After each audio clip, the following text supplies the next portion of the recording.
Good afternoon, everyone. We had a number of requests from clients asking about the effectiveness of fit tests between KN95s and N95s. So we want to show you a couple examples today of how a fit factor plays out when you're looking at a mask, a KN95, and an N95 or an N95 equivalent type respirator. Each one of them may be able to filter out your particulates, but each one has a dramatic change when put on a person and trying to achieve a seal to block out particles from leaking around the outside of a person's face and then into their breathing zone. So today we're going to take a look at a basic surgical mask, a KN95, and then an N95 equivalent that's been approved by Health Canada to show you the difference in those fit factors that result while being tested on a TSI port account. The first product that we're going to check out today is going to be a basic surgical mask. Now this is a level 3 fluid resistant mask, but we'll put it on. We're going to see what the results are for the fit factor. So these are the results that we have for a level 3 surgical mask. We're operating around about 6.3, 5.5 in that zone for the fit factor. And what this is measuring is the amount of particles that are going either through the mask medium or around the side. So right now, because it's measuring through the blue hose the particles in the ambient air, and then the clear hose the particles that I would be breathing in through the filtration, it's showing right now a very low score. We've got air leaking around the outside of the mask. Now if I take my hands and I seal that mask and tighten it up, we can see on the port account that we're actually going to see an elevation.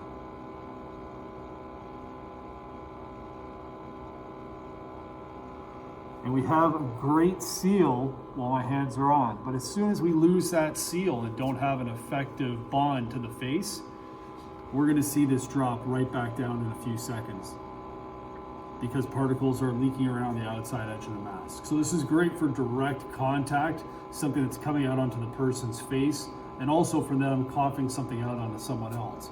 But it really doesn't filter out any air particles. So the next product we're going to test is a KN95. So this is a vertical fold mask. We're going to treat putting this on the same way we would do an N95. So we're going to open up the band, make sure it's got a nice curve at the top so it'll bond to my face. Get it hooked up to the port account quickly. And this only has ear loops.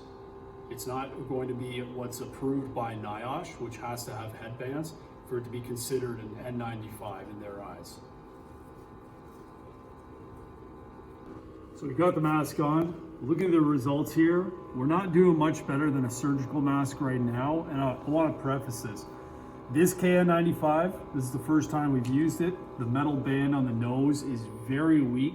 It's not thick and not bonding to my nose well when I clamp it in. And unfortunately, we're seeing at best right now, just with me touching my nose, we got to 22 and then we're going back down to 14, 11, 16. It's a little bit better right now, but not much. I can feel air coming up into my eyes. So we have air leaking in and out. So this is one of the things we have to do as part of a mask fit every day, doing a positive and negative seal test by putting your hands on the side. And right now I can feel the leak. I don't even need to utilize the piece of equipment to know that that's there. So the last one that we're going to try today is an N95 equivalent respirator that's been approved by Health Canada. So open this up. We've got a much better seal at the top. We actually have a gasket on the mask. So we're going to open this up, give it a nice curve, and then we'll pop the grommet in. So we've got the mask now fitted on. This is the N95 equivalent. Nice good tight seal around the nose without having to do a lot of bending. We're seeing right now that the machine is purging out the extra particles, and we're now up to a point where our fit factor is going between 100 and about 50 to 200 and going up and down a little bit, but it's in a great position compared to what we saw with the KN95 or the basic surgical mask. The minimum requirement for this when we're looking at the fit factor based on CSA standard Z94 418 is we want to see this get to a point of 100 for the fit factor or higher. Feels great, nice and comfortable, but the headbands and as well as the gasket provide that additional seal, which makes it a lot more comfortable and comforting personally to know that this is going to be something that will seal up if I have to go into an environment where there are airborne particles that I could be breathing in. We'd like to thank everyone for the feedback that we've gotten in the past with respect to the videos and some of the questions that we've answered. We hope that this has helped for those that asked these questions. Most important thing is to understand that the different products that you have will provide different levels of personal protection for you. You need to make sure that you have the right piece of equipment to protect the worker, and something that's substandard or is not going to bond well to them and do the job needs to be removed from the workplace. Make sure you do your investigations on the product, do your research, ask for testing information, ask to make sure that it's Health Canada approved or NIOSH approved for use in Canada to comply with provincial requirements or your federal requirements. Thanks for watching our video today. We look forward to additional questions, and take care.